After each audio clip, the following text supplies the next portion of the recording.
దళితులం కాబట్టి ఏ మతం మేము స్వీకరించాలో మీరే చెప్తారు, ఏం తినాలో మీరు చెప్తారు, ఏం తినకూడదో మీరు చెప్తారు, చదవాలా చదవకూడదు మీరు చెప్తారు, బట్టలు కట్టుకోవాలా కట్టుకోకూడదు మీరు చెప్తారు, ఎట్ట ప్రార్థన చేయాలో మీరు చెప్తారు.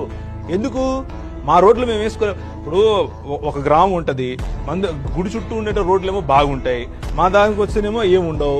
ఇక్కడికి వచ్చి మేము ప్రార్థన చేసుకుంటే వచ్చి కొడతారు. సో ఇప్పుడు మా వాళ్ళు సర్పంచ్ ఉంటే, మాకు వార్డు మెంబర్ ఉంటే, మా దగ్గర మా పవర్ మా దగ్గర ఉంటే వీళ్ళ చేత అవుతుందా? ఇది క్రైస్తవులకు అర్థం కాదు. ఈ క్రైస్తవులకు ఏమర్థం అవుతుందంటే, మాకు దాన్ని ఏమంటారు, ఎస్సీ సర్టిఫికేట్ పెట్టుకోవాలి, మేము అది పోగొట్టుకోలేము, మేము దాన్ని ఏమంటారు, మేము మా డినామినేషన్ లోనే ఉంటాము, మేము మా ప్రార్థనలే మేము చేస్తాము, మీరు ఏమవుతున్నారు ఏం కావట్లేదు మాకు సంబంధం లేదు, మేమంతా కళ్ళు మూసుకొని ఇలా ఉంటాం. ఇది క్రైస్తవులు బాగా బయటికి రావాలి. సో మీరు ఒక హెచ్చరిక చేస్తున్నట్టుగా 100% ఇలాగే ఉండండి.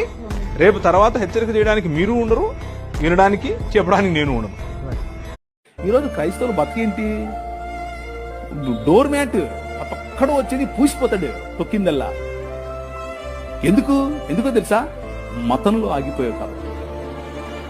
మతం అనే ఈ ముసుగు విప్పి నిజమైన మనుష్యత్వం వైపుకు ప్రయాణం చేయి.